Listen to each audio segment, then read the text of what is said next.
Welcome to Sports Opinion, the weekly sports talk show on Channel 18. That's public access TV here in Iowa City. My name is Dirk Keller.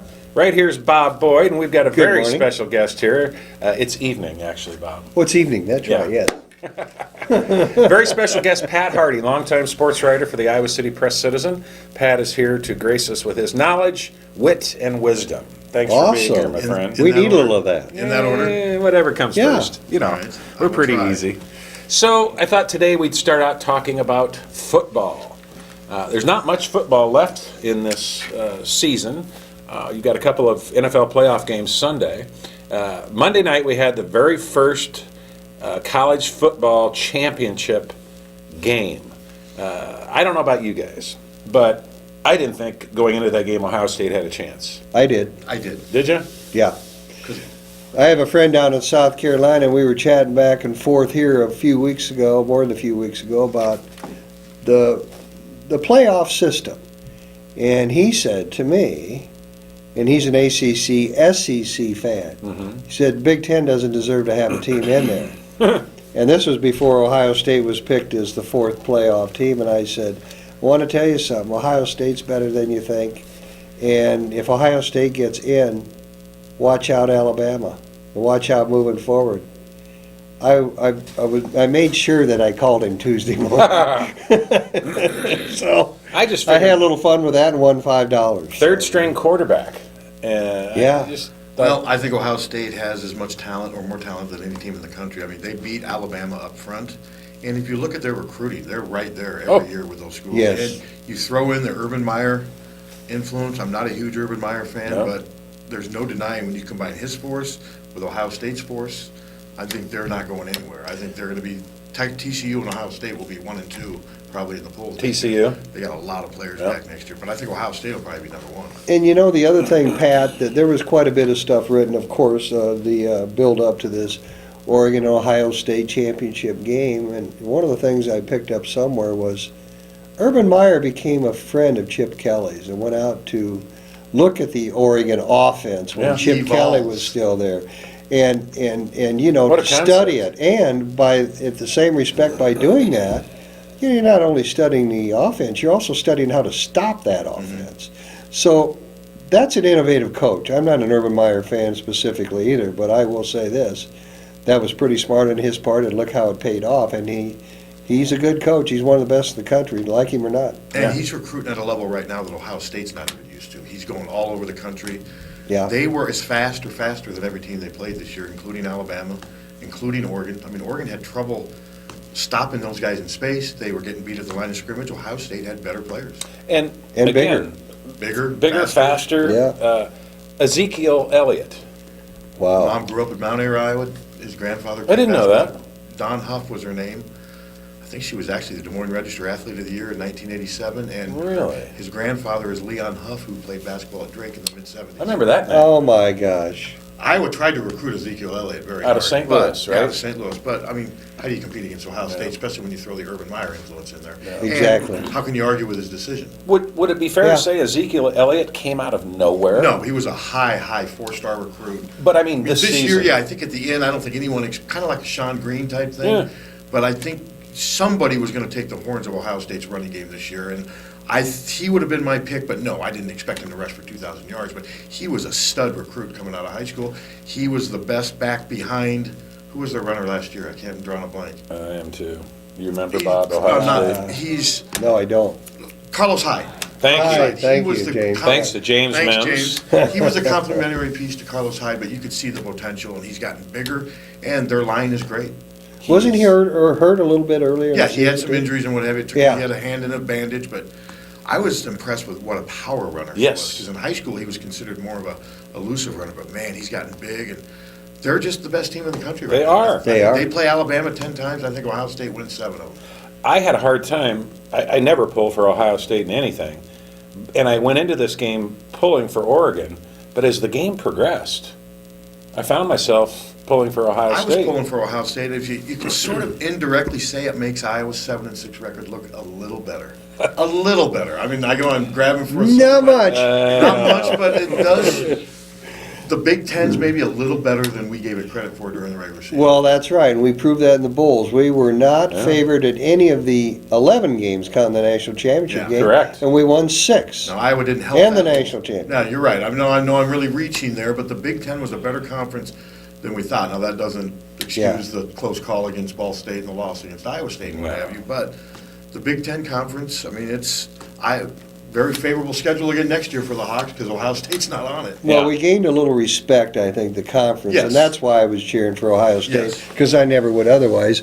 But to represent the Big Ten, that was key. And an interesting thing also Meyer said in one of those ESPN interviews, when they were talking about this game before the game, and it was this.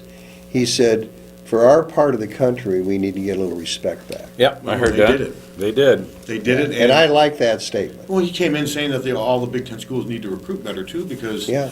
the better the Big Ten is, the better Ohio State is, especially if Ohio State's still dominating. He needs that conference to be better, and I think Jim Harbaugh is going to make it better. I mean, I think for Iowa State, I think they're in the right division football-wise right now. Oh, my Neither one gosh. is easy, but I think in the long run, you'd rather be in the West Division. Yeah. It's for sure, and you know what? It makes the Big Ten Conference bigger with the addition of what you just said there, Pat. It also makes Kirk Ferentz's job harder.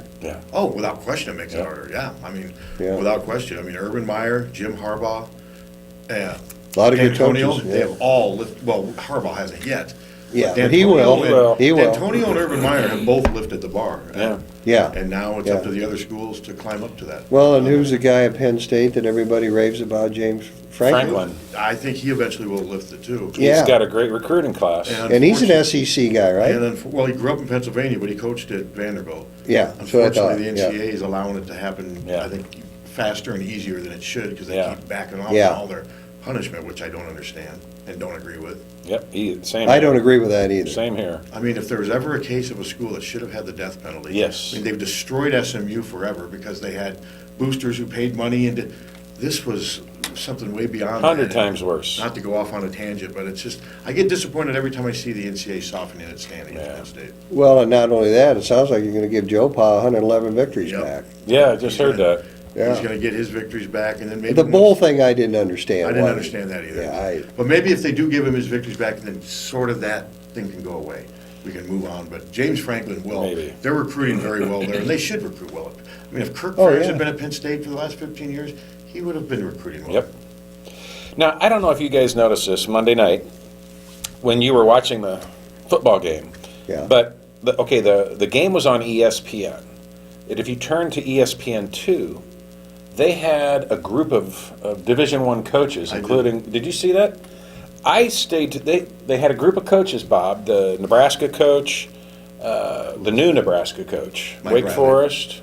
Who else was there? But they were analyzing the game. Yeah, and they As had it the, went on. and not only that, but the coaches had the ability to run back replays quickly and Really? show you. It was interesting. They got to tell you what was about to happen, what they're lined up in, what to expect, and then after the play, immediately after the play, they had an opportunity to run it back from different angles. I'll be darned. It was really cool. And then ESPNU had a bunch of the ESPN talking heads in a room on their network doing the same thing. I didn't find that interesting at all. I didn't even do that. Yeah. I'll be darned. But I watched the whole game on ESPN2 because I really enjoyed the coaches and their comments. It was just so spot on. Be curious to see what the ratings were like. Yeah. Like Yeah. views on one compared to two. My son wanted to watch ESPNU because besides the talking heads, they had tweets Oh, yeah. from Yeah. different various people, notables throughout the country who were watching the game. So this stuff. Yeah. But I told him, I said, look, they're still tweeting about a play that happened, 3-4 plays ago, and who cares about that? I want to hear what the coaches have to say. So Yeah, interesting concept. it really was Something new. Yeah. ESPN's evolving. Well, Gee. imagine that Yeah. evolution. Yep. Huh. They need to get rid of what's his name, Chris Berman. Well. He's been on Around there for a too. long time. He's an institution. Oh, I know. He was there from '79 when they started, wasn't Yeah. he, Pat? Yeah, he's been there for a long time. I tend to sometimes, I don't know. He's just. He been gets there. old. He wears on He you. does, He's bombastic and over the top, Yeah. and draws a lot of attention to himself, which is. But then I've heard really- in public that he can be a little, I know some people that have had, like, airport, Yeah. not friendly. Not surprised. Oh, is that right? Yeah. Yeah, not Seems a surprised. bit on the arrogant side to me, I don't know. Yeah. Well, How you can pick that up on a TV screen, but it seems like. Well, I think if you work for ESPN long enough and you get paid by ESPN long enough, you can build some arrogance up. Yeah. I mean, they own the I sports. guess you're right about that. I mean, they have them, Yeah. they don't have a monopoly going, but it's close. It is, you're I mean, right. CBS Sports is trying with that. Fox Sports is Fox, Fox, they're, they're yeah. hanging in there, Yeah. but still. I mean, think about it. Sports Illustrated was their competitor. Sports Illustrated had its own network back in the CNN day. outside, Right. gone, Gone. gone. They couldn't compete. Compete. Well, and I think the money that Sports Illustrated loses with the magazine side of it too doesn't help, because that's been suffering since 2008. Like anything else. Yeah. Like any print media since Yeah. 2008. Yeah. One of the cool things I noticed in watching that game on ESPN2 with the coaches was after Oregon's first possession, which they marched down the field and scored like I a did hot not knife see through that. butter. Oh, they did. The coaches said, now, this is the national championship game. There's a lot of adrenaline, and the Ohio State kids need to understand that they're going to be fine. I think it was the Wake Forest coach, the black guy. I don't know his name. I didn't realize they. I don't know who their head coach Yeah, is. I don't either. He's new though. He's been Yeah. relatively new there. They said Ohio State's going to be fine. They just have to settle down, settle in, get used to the tempo. He said they're not used. You can't practice against this kind of offense. Your scout team isn't going to come close to be able to do what Oregon can do. Just settle down, find your rhythm, and they're going to be fine. And by golly, that's exactly what happened. They won the line of scrimmage in both playoffs. Oh, my, yeah. Against Alabama, they were pushing Alabama around at times. And I love seeing that. Yeah, I really did. I think a lot of people did. Well, and if they didn't have 4 turnovers, that might have been a 50-something to 10. Oh, they Think were of that. so much better than Oregon. It was not even close. Yeah. I mean, It was surprisingly different. yeah. I mean, it was. That's scary thinking that most of that roster's back. Yeah. Cardell Jones has, 2 more I years? mean, one of those quarterbacks is going to come back. I know they all three. Now, that's a problem, though, isn't it? Boy, What are they going to What a do? problem to have, wouldn't it? Yeah. Well, there no are rumors kidding. that we've heard about the starting quarterback, whose name I'm. Well, first it was Duke, now it's Florida State. Yeah, Florida State. And the only one I haven't heard leaving is J.T. Barrett. I believe is he only going into his 3rd year. I don't think. Yeah, he'll- He's a redshirt freshman. Yeah, Cardale So he has Jones- 3 years left. Cardale Jones is a redshirt sophomore. Yes. Comes from a tough situation Right. in Cleveland. There's Plus, talk, he just had a baby. Right. yeah, there's talk that he could be, if he's taken in the high 2nd round or low 1st, why not go? Yeah. He said today he's not ready for the NFL. Which he's not, but I think that won't matter to some teams. I still think they'd take him and let him learn for, but no, he's not ready yet. But he has to make up his mind, guys. And part of the Tomorrow? reason Cardale Jones was so Is that good the deadline? Tomorrow. Is it tomorrow? Yeah, I think that it's the right? 15th. Wow. So what are the chances of him making his mind up to I, for go some or reason, think stay? he's going. Because I don't think he thinks he's going to be their starting quarterback next year. You never know. You never know, but I mean, then they're going to have a weird dynamic next year. If he's the starting quarterback and J.T. Barrett and Braxton Miller are on the bench, there's going to be, A quarterback controversy? well, of their kind. It's a little different than the one they have here. I mean, But on the other hand, you got Braxton Miller, okay, the starter for 2 years, got hurt before this starter, he was season. a player of the year both years. Yeah, in the Big Think about Ten, that. and a Heisman Trophy candidate, and he's thinking, this is my job. If I come back next year, I can be the quarterback of the national championship team again. That's what I would think he would be thinking if he's really Yeah. confident. And Yeah. but if he's looking at other schools, he's saying, wow, JT was really good this year, and the best NFL prospect is Cardale. I mean, they've Yeah. already read where he's clearly the best. I mean, Braxton He's Miller, 6'5". 250, and he can throw it 85 yards. And the thing that impressed me the most, he's accurate. He was thrown through Yeah. windows. He's not just Jamarcus Russell just winging it. He knows he had good timing in those games. Well, he's going to be playing at the next level, that's for sure. Oh, yeah, I think all 3 of them will. Yeah, yeah. Somebody on ESPN Radio yesterday said the Steelers ought to draft him and let him sit on the bench for a couple years and study Roethlisberger, who's another Yeah, no, 6'5", you're right, he is. 250 Yeah. You're right. quarterback. Let him learn, get acclimated to that level of speed and talent.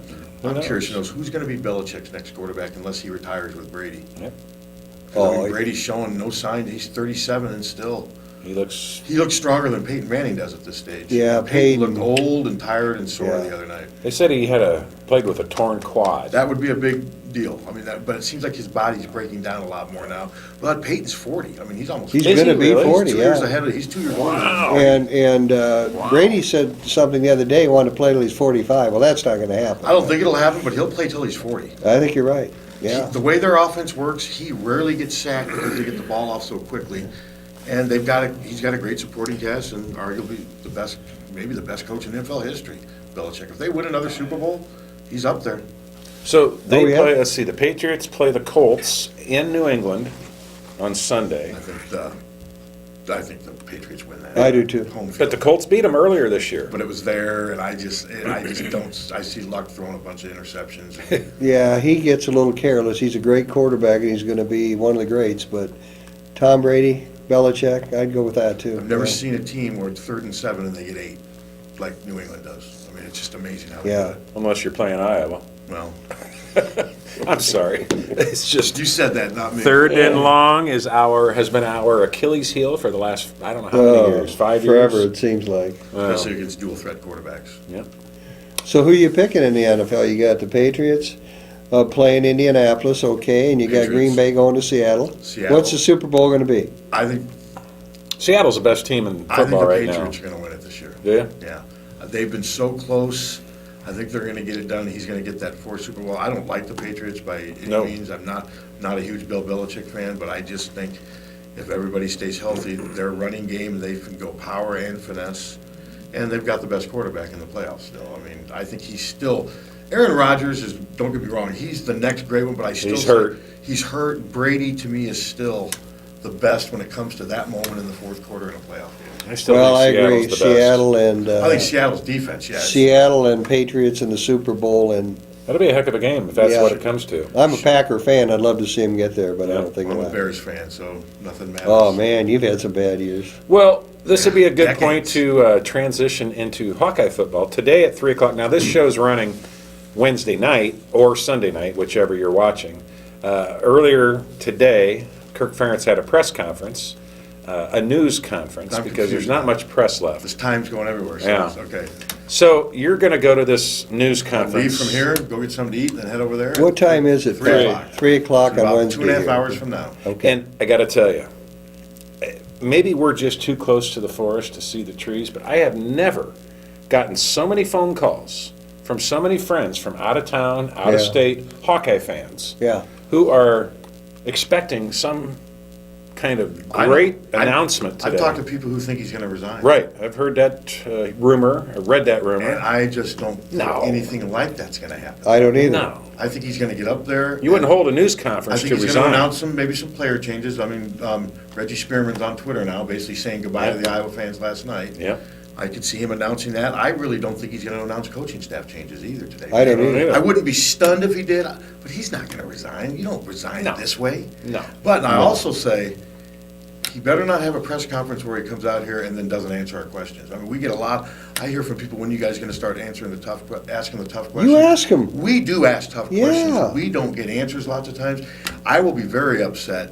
That's too strong. Frustrated and disappointed if he comes out and he's not condescending but dismissive of our questions, which he was at the end of the season, very dismissive. Yes. You don't call a press conference at a time when even the most hardcore Iowa media want to break from Iowa football. None of us were asking for a press conference for Iowa football right now. So this is But he's been unprecedented. doing that for a while. We haven't had January. I mean, you get these answers, Pat, like, Oh yeah. that's football. Well, oh, yeah, he's really? been very dismissive of our questions. Yes. He's not going to throw players or coaches under the bus. I respect that, but Yes. He's not going to say anything. There's times where, but then don't call a press conference if you're not going to say anything. We didn't ask for this.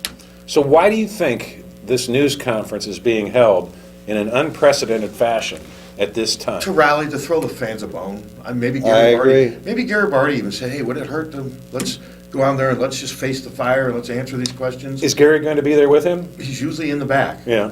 But if he's there today, we're going to interview him afterwards. We'll have to. I mean, one of the questions I want to ask him, and I'm sure others will, is after the season ended, Gary used the word unacceptable to describe Yep. it. So you used the word disappointing. At least from my perception, there's a big gap there. Are you concerned by that? I want to know. To me, unacceptable and disappointing are a lot different. That's true. Are Kirk's they? saying Kirk saying, yeah, we were disappointed, but to say that, I think almost like he was offended with the word unacceptable. But that's what Gary used. He used the word unacceptable Yes, to he describe did. 7 and 5. And I was glad to see him say unacceptable. Because yes, there's some people out there convinced that Gary's a yes man to Kirk. Well, and yeah, you're right, Pat, and that's a very good question to ask him. I will say, for one thing, I don't want to see Kirk Ferentz resign. I want to see him fix it. But I don't want to see him dismissive to the press like he has been in the last couple of years. I agree, and I would like to see him get this. We all would. I mean, it's easier for Yeah. us covering the team. More people want Yeah. to read when they're doing well. Absolutely. I don't want to see Kirk destroy his legacy. I mean, No. he's No. one of the greatest coaches in the history of the program. But Let's get it fixed. there's a part of his program, his legacy, that is hanging in the balance right now. We don't know how it's going to end. Right. And my concern, though, is I'm not Yeah. sure if they're capable of getting it fixed. I'm not sure if they're capable of recruiting enough under these circumstances to get the talent that they need. I hope it happens. I do too, and I have to agree. At this point, at this stage in his career, it's going to get harder and harder each year to recruit effectively. And what do you sell right now? Well, You let's got talk facilities. about You've got facilities that are top notch, second to The none. problem is, so does everybody in the Big Ten right now, Yeah. except for maybe Northwestern. Even Indiana's rebuilt a bunch of stuff. But no, at least Iowa's not behind the curve there anymore. They do But have that has been something they've used as being a problem for recruiting. Now, we didn't have the Yes, facilities. now they don't have that Now we excuse. have them, that's not, yeah, that's I'm to the right. point where I think the only thing they can do to help recruiting is win. And when I say win, I think they need to win 8 or 9 games. 9-3 to me, then you've got something. Yeah. Then you're gonna start that 3-star, oh, maybe they are rising to get over there at Iowa, that high 3-star, 4-star, I'll give it a look. Yeah. But you gotta win. That's all really that's left that Kirk can do. He's not gonna win a game today, so he's not gonna win people over today. I mean, the only way he would win the real disappointed people is if he fires half of his staff, because that's all those people want right now. They want change because they just want something different. Yeah. Yeah, but what does that do? Well, when- they did it 2 years ago and it did Yeah, nothing. They want their who are you gonna Barabbas. bring in that's gonna say, well, this Kirk Ferentz might have one more year? Seven So and why one. would I wanna be an offensive coordinator, come into a staff that may not be here long? That's what I wrote recently, one of Yeah. my recent blogs was, Kirk's not gonna get top-notch assistants to come here under these circumstances. His future's uncertain, and 7 of the 9 position coaches are in their second or third year on the job. Yeah. They've already done all this stuff. Look Yeah. what Bob Stoops did. He went out, first off, he fired his former teammate and friend, Jay Jay Norvell. Norvell, former Yeah. Hawkeye. Yeah, He fired his other co-offensive coordinator, Josh Heupel, former quarterback who played for Stoops. Won the national title for him. Right. Yeah. Fired them both. I wonder if there was some pressure on him to do those firings. Well, he and the athletic director at Oklahoma are real They tight. are Castiglione. Yeah, they're Castiglione. yeah, they are very tight. He went out and got the hot new offensive coordinator of the day, Yeah. which is the East Carolina, Carolina. OC. He's now the Oklahoma offensive coordinator. okay. And they ran a very Oregon-like offense at East Carolina and started the season very impressively. I think they were 8-0 before they lost, Yeah, they were. and then I think Duke got them.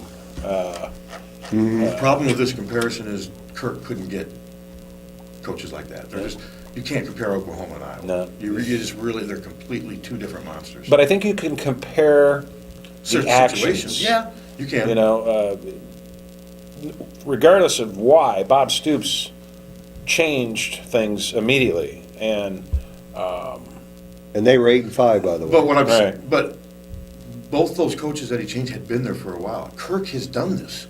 He's gonna, if Yes. Kirk is gonna revamp his staff, the chances are it's gonna be coaches that are in their second or third year. But when he did this most recently, 2 years ago, Greg Davis, Jim Reed, Kennedy. and Bobby Kinney were all unemployed when he brought them in here. Right. None of them had jobs. So it's not like he went out there and said, come to Iowa. They were looking for work, and he hired them that way. And I'm not saying change may not, it might work, but I just think a lot of people are out there thinking we have to make changes. That's gonna be the solution. They just have to recruit better. That's what they have to do. and win. And win. And And it's a win. catch-22. You can't win until you recruit better. You can't recruit better until you win. Well, and then let's say they do. Let's say a lot of, you hear this all the time, let Greg Davis go, it hasn't worked. Well, first of all, in my opinion, you don't hire a 60-year-old, 61-year-old offensive coordinator when you have a chance to hire somebody younger with fresher ideas. I think Bobby Kennedy's done a good job as a receivers coach, but, I don't think the receivers have done a very good job under him. oh, okay. I mean, they clearly struggle to get separation, to get open, And I'm not sure how much of that's coaching and how much of that is just who they are. Yeah. Talent, That's recruiting. talent. special Yeah. teams has been a disaster. That's been Chris White. When he was brought in here, he was hailed as the savior. Oh, yeah. Came from the Vikings. didn't From he? the He was Vikings, going to yeah. clean up on the East Coast and all this stuff, and could do no wrong. He was on Twitter, and now people are on the board saying we got to get rid of him. What? But let's say you bring in a new offensive coordinator, whoever it is. Then all of a sudden we go into next year and, it's a new system, our players can't learn it, and it's too complicated. Yeah. That's what we've heard. We heard that when I mean, Davis for the came on last board. 3 years, Yep. doesn't look too damn complicated to the defenses we've faced. Well, no matter who they bring in, the players aren't changing. It's not pro football. The players stay the same. They're Yeah, going to bring in a 20-player recruiting class, and 90% of those kids in that class are going to redshirt or need to redshirt. You know, but how plus- many kids are we gonna lose? We don't Oh, know. that's another thing. Yeah, I mean, that's It another looks thing like that's Spearman's concerning. gone. I'd be willing to bet one of our top 2 quarterbacks is gone. Yeah, I think that's just through the course of a year, you're going to have attrition like that. And I think there is going to be some attrition. And Right now, who's the number 3 quarterback? Tyler Wiggers. Oh, yeah. And then after that, it's Drew Cook and Ryan Boyle coming in next Yeah, year. yeah. Freshman. I think even both their parents would admit they need to redshirt. Both those guys. Oh, absolutely, I yeah. mean, Drew Cook, I'm very intrigued by his upside, even as a quarterback. I know some people just make the assumption he's going to move. I Not don't. me. I think Drew Cook's got a future if they just work with him and figure out a way. 6'5", 230, can run a 4.6 40. They don't have that at Iowa very often. And Yeah. he's got a winning attitude. I like Ryan Boyle, too. The only thing Boyle, he's not as big as Drew. Right. They're about the same size, but Drew's 4 inches taller. Drew is you've seen him. He's a heck of an athlete. So, She is. Are they but they're bringing not ready to play Boyle? next year. Are they bringing in Boyle as a quarterback or an Yes. athlete? Oh, he's a Quarterback. quarterback. And All the way. Okay. To me, and I'm not saying, I think Drew's gonna stick at quarterback, I hope he does, but Drew has a better chance of moving to a different position than Boyle. Yeah. I mean, Boyle could maybe play safety if he, Yes. but I don't know if he's ever done it, and if his heart may not be in it. He may not be, to me, if Ryan Boyle if it doesn't work out, I'd see him trying a different school before Right. going to a different position. How big is Boyle? About 6'1", 210, strong, but he's not tall. Yeah. Drew is 6'5", Oh, yeah. 220 right now. Once he gets over there, but I don't think they want him to get too big, because if all of a sudden Drew's 240, what are people going to be saying? Tight end. Tight end, yep. He Tight wants end. to play quarterback. He really wants to play quarterback. He's worked so hard at that craft. He really has. But boy, we need to redshirt him. You're right about that. You got to You redshirt. got to redshirt him. They both need to be Yeah, redshirted. yeah. Well, I'd like to hear somebody ask Kirk today at the news conference, essentially, why, if C.J. Beathard is now your number 1 I know quarterback, where you're going with this. what happened? It's going to be asked. Why didn't he In a month. get that shot? I keep thinking back to the senior year of James, was it senior year of Yeah, where he Vandenberg? took every snap.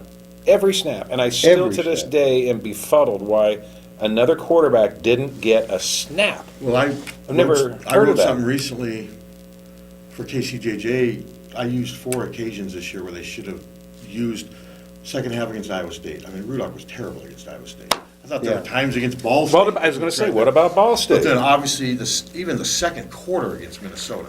Yeah, the blowout. You put it in the Yeah. second half against Maryland when they were throwing the ball on every down. Why not put your stronger arm quarterback in there? And then, of course, the second half against Nebraska. My biggest thing with this whole quarterback situation, and why I think Kirk has mishandled it, is how does it go in a month? How does all of a sudden CJ Right. make all this progress when you didn't feel enough confidence in it? Use him in the second half against Nebraska when your offense was imploding. His dad calls. We're supposed to not think that's a coincidence. Yeah. It doesn't make any sense. It's one of the few times Yeah. where I've been kind of disappointed with the way Kirk has handled things personnel-wise. I've never had a problem with the way Kirk. I don't think he sits the best players. I think that's fans complaining. He plays, I think, for the most part, people who are the most deserving. But this quarterback thing is strange, the way it just changed in a month. But it's not just this year. Again, I'm going to just say that again. It's over the last couple of years, I've just been really puzzled by the quarterback usage. Who's in there? Why? And this year was just bizarre. I Well, thought. Vandenberg's senior year, you had Jake Rudock, a redshirt freshman. Right. Who basically didn't get anything. Yeah, he got no snap. And part of that, they would say, is because the team was so bad they didn't want to throw him in there. Sometimes you got to throw him in there. Yeah, know, especially when you're bad. As it turned out, it might have been a good thing. Well, true. But this year, though, some of those games, if they would have played CJ a lot during this year and it would have seemed like he was pushing Jay, none of the people would have been surprised by what happened in the bowl game. Right. But since you go from one extreme to the other, the father calls in between, people are wondering. And I thought Beathard looked good in the bowl game, relatively good. I thought he looked okay compared to Rudock. I thought he looked good, but to me, both are average quarterbacks. I think maybe Beathard has more upside because he's got a stronger arm. And he can run. He can run, but they're not. Neither one to me are all Big Ten caliber quarterbacks. No, but look at the competition. Well, I mean, I'm just saying. Quarterback to me is a position they got to recruit better. Yeah. Running back's a position they got to Oh, recruit boy. better. Oh, running back. Oh, I mean, yeah. when's the last time you take Drew Tate and Brad Banks? Those are Iowa's only two all Big Ten quarterbacks under Kirk Ferentz, I believe. Sean Green is the Yeah. last great running back we've had here that stuck around anyway. What's the name of the kid that Coker? He went to Stony Brook and got hurt. got hurt and was backup his junior year. Yeah, So I mean, running back they have to recruit better. Yeah. much better. When we've certainly missed on several. Yeah. I That, mean, the offensive line was not great this year, but when you have to sustain blocks for slow backs, it makes it a lot more challenging. Yeah. Well, it'll be interesting to see. Anything else you might anticipate today at the news No, conference? just personnel updates, and I think there's going to be a lot of we're a 7-6 football program. We got to get better. We got to get back to work. That's his mantra, and I don't think that's going to change. And I can't Yeah. think of any bombshell he's going to drop that will He's please not. fans. I just don't see that happening. There's not going to be a bombshell. No. That's not Kirk's way. No. But he better talk and he better be responsive because he's the one who reached out and scheduled this. Yeah. To be honest with you, like I said, even the most hardcore media people on the beat that live for their job, I think we're ready to take a few weeks off from Iowa football. And now we got this on January, what's today, the 14th? The 14th, yep. Yeah, Well, I will be the first to admit I had Hawkeye football fatigue this year. I did too. And I had it last year, but not like this year. It's become really hard to watch this football team play because of the style that they employ. I really had it after the 4-8 season, 2 years ago. Yeah. And even last year when they bounced back, it was still not a lot of fun. And there's a lot of things that go into that. I'm going to sound like a broken record, but the game day experience with all the TV timeouts and all the stoppages of play for the play reviews, couple that with the style that the Hawkeyes play, and it's just a bad recipe. Well, and talk about how they've changed on purpose, the tailgating experience for people. I've got a lot of people my age that are not going to be buying season tickets next year. And then you throw in that the last quarter of the season, weather's an issue too. Yeah. Which is another thing you're working against. Yeah, it's a tough sell right now, and Yeah, losing is one thing, but losing and being boring is another. And that's one of the things I've heard them accused of being is they're not a very entertaining team. That's if what I'm you saying. win 9 games, people overlook it. Yeah. And we're not that fun to watch, but we're 9-3. I can't wait to go to that January bowl game. You know that you'd have that winning cures a lot. It does. well, look at the bowl game. How many fans went? The lowest many? total Less ever? than 5,000. Yeah, How lowest many do you total think ever. from down there? Probably at least Half. half. Not Yeah. a good turnout. No, Yeah. and the Alumni Association didn't even take a trip to the bowl game. And the players performed as if they were like the fans, just not Yeah. motivated for the game. I know I asked you this on the radio the other day, but I had heard that after the bowl game, Carl Davis was quoted, not quoted, but because he wasn't quoted by the media, but he said to somebody that the Hawkeye football team bowl prep was too much, that they didn't have their legs. Well, the guy doing the color for the game did too, Rod Gilmore. Is that right? Yeah. He said, I mean, Iowa was down there 11 days before the game. They practiced, just grinding Yeah. practice. To me, there's this mentality at Iowa where practice cures everything. If you just outwork everybody, the problem is other schools are working too. Other schools are working wisely. Tennessee gave their players 4 days off for a reason. That doesn't mean they're not working. I think at Iowa right now, I think they're so obsessed with we just got to work and work. And if Work we just through keep it. grinding, we'll just get through this. And obviously that didn't work. Didn't work at all. They It was, looked tired. it was a humbling experience at that bowl game. It reminded me of the experience we had at the very first Rose Bowl under Hayden Fry. I went to that game, and that was just a 93 Sun Bowl, too, or not Sun Bowl, 93 Alamo Bowl against California. remind me. First bowl game I covered against California, the inaugural Alamo Bowl, at 37-3. Is that right? Brian Yeah. Hurley made a field goal. The California players were begging the Iowa players at halftime, come on, guys. We came all the way down there. California should have been in a better bowl game that year. They kind of Yeah. got screwed in the shuffle. They were a very good team, and they just destroyed Iowa. They had Dave Barr, their quarterback. They had Regan Upshaw, who went on to be an all-pro player. They were loaded. with players, and they were begging the Iowa player, come on, at halftime. And That was a Hayden Fry team? That was Paul Burmeister's senior year. The team went 6-5. Oh, yeah. Then they ended up being 6-6. It was not a good team. Cedric Shaw was a redshirt freshman running back. It was and then Dwight and Banks. Tavian was redshirted that year. Then Dwight joined them the next year as a freshman. Okay. The year after, but '93. That's what this one reminded me of. The '93 Alamo Bowl. This was worse. I mean, from a scoring standpoint. Well, they got beat 37-3. Iowa, I don't know if they barely got across midfield. I think they had like 100 yards in that game. Wow. Oh, my They goodness. were just completely shut down. I've I'd conveniently forgotten blanked that, that out of yeah. my Probably memory. not a bad idea. Yeah. Well, why don't we switch gears to basketball? The Yeah. Hawkeye men's basketball team, which is now 12-5 after last night's win at Minnesota, the hated Gophers. I'm not a good fan these days. Going into this game, I fully expected Minnesota to win their first Big So Ten did I. game. Yeah. So did I. They're now 0-5, and I thought the Hawks are ripe for the picking. You know, we're I hanging our agree, heads, yeah. and they go up there and they start that game like the barn up there is on fire. They couldn't miss. They had it jumped out to an 11-2 lead and never relinquished it in the first half. And then, just like everybody else now that's following the Hawkeyes, you fully expected them to come out and lay an egg in the second half. But instead, they build that lead, that 11-point halftime lead, that infamous 11-point halftime lead. Yeah. Minnesota Just- had them right where they wanted them. Yeah, that's what I thought. Same as the Michigan State game here at home, 11-point Yeah. halftime lead. They build that to a 17-point lead, and they look good doing it. That's right. And With then- 14 minutes left, they Yeah. were ahead by 16 points. And you knew, just like the players said, that Minnesota wasn't going to just roll over, Yeah. and that they were going to start hitting some shots because nobody's that bad. And by golly, they did. And then I saw what I don't like to see in the Hawkeye basketball team: everything go wrong. They just couldn't perform at the same level. They couldn't hit shots. They were taking very ill-advised shots. Playing on poor offense. defense. Bad defense, dumb fouls, Yeah. weren't identifying shooters. And I'm thinking, this is like Groundhog Day, the movie with Bill Murray. You know, every day is the same thing. Even at the very end, you know, okay, let's just take it back to the second to last Hawkeye possession. Utah has the ball after they steal it on an inbounds play by Minnesota. It's 3-on-1, and Utah draws a charging foul.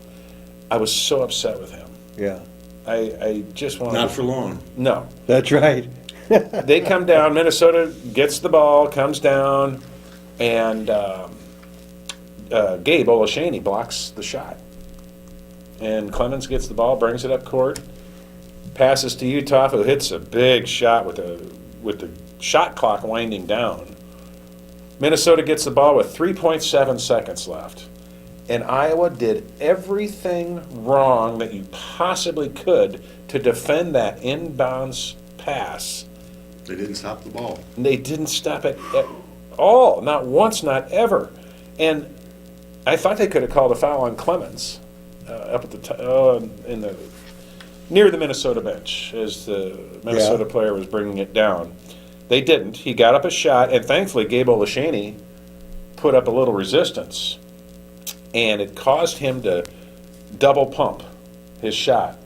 And that split second, Yeah. man, that shot he made didn't count. It was miraculous. Just think if the refs had given Minnesota another tenth of a second. And sometimes that's the difference between winning and losing. We saw Iowa on the wrong side of games like that last year. I mean, they're 3-1. I thought they'd be 1-3 Yeah. right now. So Yeah. more power to them, and they Yeah. just got to keep Yeah. going one Yeah. game at a time. Because once you start counting your blessings, next thing you know, you're cursed. Yeah. Because they got Ohio State at home, and Ohio State's going to be ready to bring it Saturday. They're mad they lost that game, Yep. and then they go to Wisconsin, don't they? Correct. Tuesday night at Wisconsin. This Saturday, it's a 1 o'clock game. Is it 1 o'clock? 1 o'clock, yes. Well, in two of the three Big Ten games we've won, Are on the road. we're on the road. Very We Ohio have State, not Minnesota. lost a road game yet. A true 3-0. road 3-0, game. yeah.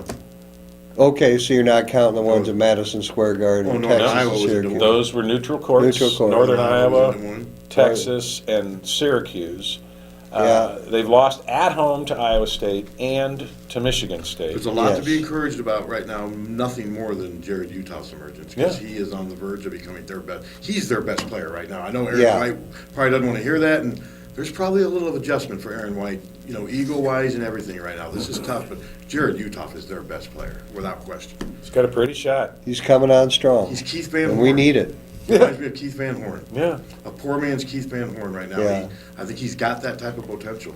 Well, and Peter Jock started off very well last night. He ended up with 13. He had 10 at halftime. play but well in spurts. we need that from our guard court because we're not getting it anywhere else. Well, they need it from Peter because he doesn't help in other areas. Oh, On he defense, hurts so yeah. bad on He defense, better be Bob. scoring, because if he's not scoring, he is a liability. Oh. Yeah. And last night, again, He was not good on defense. team speed. I'm sorry, but it drives me nuts to watch, not just a few, not just most, but every single Hawkeye defender is a foot slow. That's part of the recruiting part, too. Again, Well, we recruiting. can put in Dickerson. He's got speed, but he'll run through the first row, Yeah, Yeah, he doesn't. Dickerson doesn't even look like it looks like he knows he's not going to play. has he played a Big Ten game? No, I don't. I can't remember the last time he was in a game. Now, he's a Wow. sophomore. You bring in a junior college guy, I expect him to play some, Well, to contribute. I think Dickerson's reputation grew on social media. He's pretty active on Twitter. I mean, he helped enhance his reputation. There was a lot of, I think, unfounded expectations for him, just unrealistic. I just don't think it was realistic what people were expecting from him. And he came in here, he's about 5'10". He has a questionable outside shot, and Oh, it's a terrible shot. he was a turnover machine there for a while. Fran couldn't afford to play him. Yeah. Yeah. But, okay, so gets back to recruiting. We've got, in this class, this current freshman class, I'm going to include Dickerson because he was part of it as a Yes, he was. junior college transfer after his freshman year. You've got Dickerson, Dominic Ewell, and Ellingson. What's his first name? Brady. Brady Ellingson. Then I look at Northern Iowa. They've got Lohaus. Well, I'm sorry. He's way better at this stage than Dickerson or Ellingson. And I think Lohaus would contribute to this team in a very positive manner on both sides of the ball. And then you go back a class. You've got, who are our current sophomores? Well, then you got the Peter Jock, Jeremy Morgan. Right. Yeah. I'm I sorry. would take Jeremy Morgan. Yeah. I would have a year ago. Maybe I'm biased because I covered him in high school or whatever, but he's a more all-around player. Exactly. I think Peter maybe is a little better shooter. Yeah, a But little better. Jeremy, if Jeremy was on Iowa's team, he'd probably be their second best defender on Right. the team right now. And we need defenders with speed. Somebody That can was a keep up decision- with them. That was a decision Fran made, and I'm sure he would give you his reasons and stand by it. And Peter did score 13 last night, so we'll see. But no, I agree with you. There's been some decisions. Yeah, it's a good point. And Jeremy And and Wyatt both would have loved to have played. And both with Iowa ties. Yeah. Both legacies. Yeah. And I look at Jock and how slow-footed he is. And it just boggles my mind how a coach could compare him and Morgan and say, I'm going to take Jock. Me too, but Fran, I mean, he knows a lot more about it than we do, but that one is confusing. I've had other people ask me about that. Yeah. And I'm just wondering if maybe they thought Peter physically was going to be more advanced. Peter just always looks like he's hurt. Like there's something aching on his body. I watched him last night in that Minnesota game lose his player on defense They had to take him out. and not even go after him, even though you know he's going to get the shot off before you get a chance to block it. At least get out there and do it. He stood there in the lane and just looked at Well, it. there were times where they took him out even though he was hot.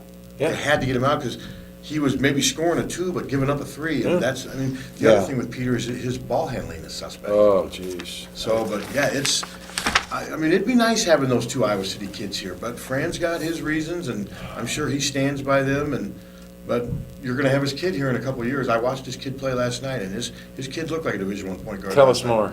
Connor, he's 6'5". He's really developed. Sophomore. 6'5", left-handed sophomore. He's got his dad's fiery personality too, but he was very impressive last night. He had 15 points. He had their first 7 points of the game, and just his ability to pass. He sees the court well, and he's a legitimate 6'5". Yeah. There's no coaching that. And Is he Okay. point guard or shooting no, guard? he's a point guard. He wants the ball in his hands. To me, his biggest weakness right now is shooting, but he's getting a lot better. He has a line drive three-point shot, but the last couple games I've watched him, he's been making them. He's starting to shoot better from the free throw line, but he is a pass-first point guard. Did you go to the City West boys game? Yes. I've I seen heard him there play was a his last two little something with Connor and the crowd, or the games. Yeah, City High Connor team. Connor made his first three and turned right to the City High crowd and kind of gave. He's got a little personality to him, which is not a bad thing. That helps your confidence. But then his next three, he airballed it. I heard about it. Airball, but then, got to give the kid credit. He stood there and made 2 or 3 more threes after that, right in front of that City Eye section. And one of them, he turned around and stared, but by the last one, I think he I don't kinda go moved- for that garbage at all. Well, the last time, he had kind of moved on beyond that. But Connor is a very emotional player on the court. I mean, he's an emotional player, but he understands the game. He's very unselfish. Now, he's a point guard. Does he have excellent, very good ball hands? Yes, he's a ball handler. The one thing, he's not top-edge speed, but he's a big physical point guard. Who knows how much he's going to weigh by the time he's a senior. And how tall he'll I become. mean, yeah, he's a legitimate 6'5", but no, he's a definite Division I player. I can see why Fran. Oh, yeah. I was a little surprised he offered him this early, but that's his prerogative. But Connor's got things you can't coach. He's got great vision. What about the Low House, the other Low House kid? Did a at West great Tech? job on Penzel last night. Does he play shooting guard then? Oh, no, he's a center forward, 6'6" center forward. Oh. Tanner? Yeah. He's their starting. So he's grown. He's about 6. Well, he hasn't grown in 2 years. He's been 6'6". Is he a senior? He's a senior, and he's been stuck at 6'6". I Okay. actually think his best sport may eventually be baseball. No, I think he's only a junior this year. I think his best sport may be upside his pitching as a baseball player. Which Connor McCaffrey is also. Connor's also a good tremendous baseball player, pitcher. too. But I think Tanner did a great job defensively against Pemsl last night. Really made it hard for Pemsl to score. One of the things that, again, frustrates me about watching Hawkeye basketball these days is the slow-footed defenders they put on the floor. And one of the things that just drives me nuts is to watch Hawkeye defenders go for a head fake and go jumping in the air with a simple head or ball fake. Yeah. It's high school stuff. And Peter Jock's the king of that. I'm I sorry. just think he's Him and Oglesby. he's not comfortable. And when you're doing stuff like that, you're just not comfortable playing a good defense. point. But he does, though. I mean, for Peter to score 10 first-half points last night, that was huge. It really, That was huge. I mean, I know he really gave up helped. some stuff, but in fairness to the kid, he acts like he thinks every shot's going in. Josh Oglesby has never been like that at Iowa, No. unfortunately. Josh made a three-pointer last night Yeah. that was big, but he missed a lot of other, well, every other that But he he's a took. better defensive player, and he's a little more sure-handed as a ball handler, too. But saying Josh Oglesby is a better defensive player, Well, that's Ain't saying much. No, it's not. And he got burned so many times last night. tell you what, though, they're catching Wisconsin. Trayvon Jackson's out. They're going to Yeah. be without their point guard. Yeah. That probably moves their shooting guard over to point guard. That changes everything for them. So Got to be Iowa- Ohio that's State true. first. No, you're right. I was Yeah. getting some breaks, though. I mean, they were lucky last night to win that game. Yeah. But It was sometimes nice you to gotta be on, finally get some breaks, you know. Yeah, They- you're right. They usually go against us. Yeah, you're Did right. you know that one of the referees in last night's game is from Iowa City? Yeah, DJ Carson. Yeah. He does a lot of their games. How is that allowed? I don't know. He's from City High. Yeah. Yeah, he played at City guy. High. His parents still live here, I think, and, well, he lives in New York. I mean, he really doesn't have those Iowa ties. He didn't. Oh, prac- yes, he does. When you're a City High grad, Well, I guess so. and you know he's a Hawk fan, you know it. Yeah, true. Yeah. I don't know how the He's Big done Ten a lot of allows their that. games. He's about 6'7". He looks like he could play. Yeah. Yeah, he was a good player. Was he really? City Okay. High, yeah. And he made the right call at the Yeah. end of the game. Live, he called that last shot by It was a tough Minnesota call, no too. good. And it was so bang, bang. I don't know how he did it, but he saw the play unfold in front of him, went right to the table. Well, Bobby got it. Hansen on the radio called it. He said that is going to be waved off. He Yeah. did. Yeah. Yeah. And then now Minnesota's 0-5. Yes. And that's hard to believe. Love it. What yeah. will little Ricky saying to big Ricky? I mean, that's- Suppose he Dad, I called need him some- today. Dad, I need some of your players. I was thinking about that this morning. Do you think his dad called him after last night's Oh, I'm game? sure he probably did. My guess is his dad. I've been in a situation like that. Louisville can't sign everybody they want. Yeah. I could see his dad steering players to help the son. That's Oh, what family definitely. does, but he needs help because That's not a good Minnesota team. they're done. They're done. They're not going to Yeah. make the tournament. There's no way they're going to rebound from 0-5. No. I mean, there's no way. Well, they've won 11 games. Correct. Their NIT is their best hope. but Yeah, the is not NIT like team take probably, teams that yeah. finish way below 500 in the conference. Yeah. It's harder to get in the NIT now too. I mean, but it's I did not expect Minnesota to be this bad. No, I didn't No, either. no. We need to move on. Iowa women have a big game tonight. With Yep. Iowa women are ranked 21st or 22nd, depending on the poll that you subscribe to. They had a big win at home Sunday against Purdue, a good Purdue team. It was a close game the whole way. I think the final score was 11 points difference, but that did not indicate how close that game was. It was a very exciting game. Great crowd. I think 7,500 people. Oh, wow. Which is what they deserve. It was Girl Yeah, they Scout do Day, deserve it. and they do, absolutely. It's an exciting brand of basketball. They are fundamentally sound, which I enjoy as a basketball coach's Yeah. son. That's the kind of thing I look for, and it's the kind of thing that drives me nuts when I watch the men's team. The women are so sound. And great balance. Yeah. Oh, And they've got great balance. they have Northwestern coming to town tonight, who is 26th ranked in the USA Today coaches poll. And 13-2. Very good team. Very good. This is a Yeah. big, important game. The Hawkeye women have to defend their home court tonight against a team that was really not very good last year. Northwestern was 500 last year. But they brought this coach in, Pat. Where'd they bring him in from about 3 or 4 Was it years St. ago? Joe's? Yeah, He's out an east. older man. Side. He's in his 60s. And he had a From very Philadelphia. good record and reputation. He's kind of done for them what Bo Ryan did at Wisconsin. I mean, Northwestern's a lot better. When I first moved up here in the early 90s, Northwestern had an Italian coach, and I can't remember who it was, but they were pretty good. Then they got terrible for a long time. Now they're back on the rise again. Illinois is coming on. Right. Illinois is Yeah. really coming They on. whooped Beat Iowa, us, gave them yeah. their first conference defeat last They're week 2-1 in in the Champaign. conference. I mean, yeah, this guy has.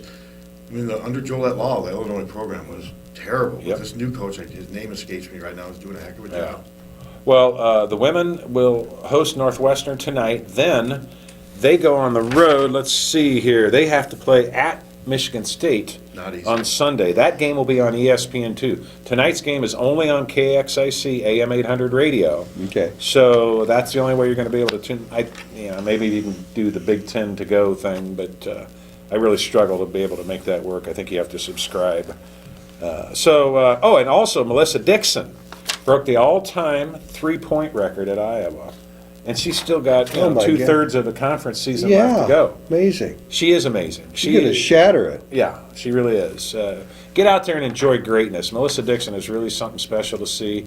Against Purdue, I don't know if she hit more than one three-pointer, but she had a couple of traditional three-pointers where she drove the lane, and they weren't going to give her the long shot, and so she would cut in and got balls dumped to her. She scored, got fouled.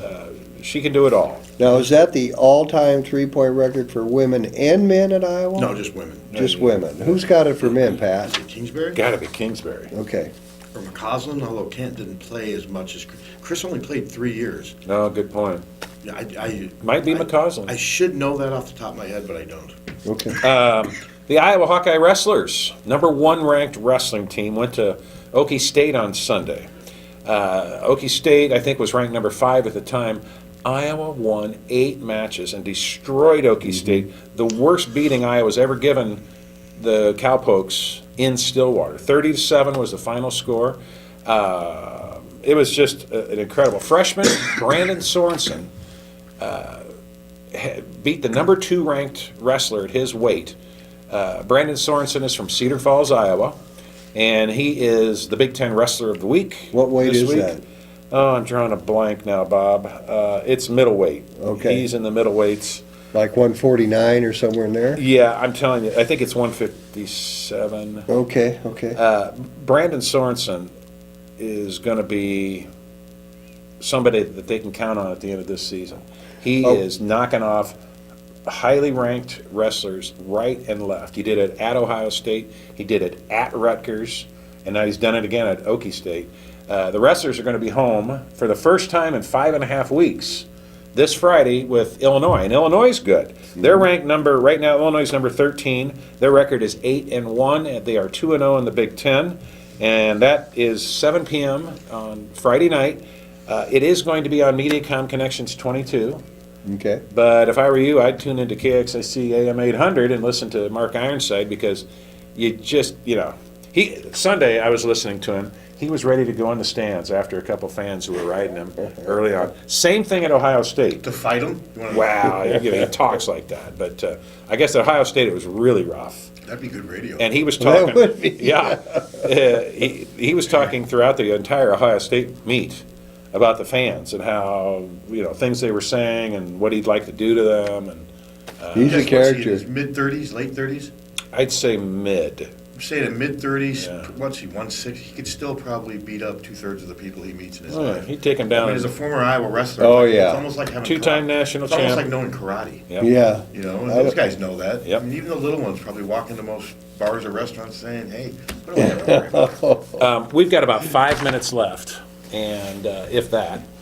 And I wanted to just chat a little bit about an unusual phenomenon here in Iowa City at the high school level. We've got two schools, Iowa City West and Iowa City Regina, whose boys and girls teams are both undefeated. The West High and Regina High boys teams are both ranked number 1 in their respective divisions. Yes. The West High girls, undefeated, are ranked number 4, and the Regina girls are undefeated and ranked number 10. I went to the Regina game, both boys and girls, last Saturday night against Benton Community, which Yeah. is a 3A school. Regina in basketball is 2A. Right. And both games were barn burners down to the wire. Regina, it reminded me of watching the Hawkeye men play. They had a big double-digit lead and lost it, frittered it away, got down by 6 points late in the fourth quarter, came back, tied it up, and with, I think, 5 seconds left, inbounded the ball, and Nate Stenger put up a three-pointer in front of the Regina bench and hit it for a very exciting win. Yeah. It was really thrilling. Drew Cook, a real treat to watch play basketball. You go across town to West High, and they're just like a factory. Steve Bergman continues to pump out the best basketball players in the state, year in, year out. 3 state championships in a row and probably favored for a I think fourth. it's soon to be 4. Yeah. Yeah, I think See you're this right. team losing. Yeah. No, they're just I loaded. mean, Wallard's supposed to be, they're the 3A defending champ with most of their players back, and West didn't even play that great last night and still won by, they were 15, 20 points for most of the second half. Yeah. Wallard has a basketball player named Cordell Pimsel. Cordell They Pimsel. list him at 6'8", power forward, He's left-hander. a senior. He's a junior. Oh, he's a junior. Only Okay, he's a junior. He's already verbally committed to the Hawkeyes. How did he look? He struggled in the first half. Like I said, Tanner Lohaus really did a good job of negating him the ball. They did a great job of help defense from behind on the weak side. Then he eventually figured out some ways. He ended up with like 17, got most of them in the second half, a lot of them when the game was beyond reach. He's got a good spin move, and he did make a three-pointer I was impressed with. You can see the upside with him, but West High did a really good job of taking him out of the game early. They did have a 6'5" forward for Waller, very impressive. His name's escaping me now. Josh Rogers, who had 30 points. I mean, Wow. he's definitely a Division I player. And what year is he? He's a senior. It'll be interesting to see where he Okay. goes. And what about DeLeo for West High? Best pure high school, one of the best pure high school shooters I've ever seen. He had an okay game last night, not nothing great, but he always seems to make, like in the City West game the other day, he made 3 baskets. All 3 of them were threes, and they were huge momentum-changing threes. He's just a pure shooter who is now 6'7", which I think with his ability to shoot and the fact that he's now a legit 6'7", he'll play somewhere next year. Guess where? Well, I'm Colgate you and I? High School. Yeah, that'd be Well, my guess. I mean, you and I possibly. Colgate. I know he's been out there Yeah. to visit Colgate. He's a very good student. So Could we'll he see. play for Iowa? I think he could be a complementary piece to a really good Iowa recruiting class, which they don't have right now. Yeah. I mean, if you had a George Raveling class coming in with the Eddie Horton, you'd love to have a shooter like David Yeah. DeLeo. Because if David DeLeo's open, I don't care what level it is, be like a 6'7" he's Jeff not Lowe. going to miss shots. Yeah. He's going to be open now. The big question is, will he be able to consistently get open at the next level? We're going to Yeah, find out, yeah. but we're out of time. Pat Harty, you can hear Pat Harty every Monday morning and every Friday morning. And Saturday. At 9 a.m. Oh, yes. On KCJJ 1630 a.m. and Saturday mornings at 8 a.m. Look for big things from Pat here in the future. We want you back on this show. I will. And, Absolutely. And I want to thank everybody out there for tuning in every Wednesday night at 7 p.m. on Channel 18 and every Sunday night at 6 p.m. On behalf of Bob Boyd and Pat Harty, I'm Dirk Keller, thanking you for tuning in. And remember this, either you're a Hawk or you're not. Go Hawks. Thanks, James Mims, for producing our show today. See you Amen. next time. Amen. Good. All right. Yeah. You know, I don't know if I said it on the show, but with 6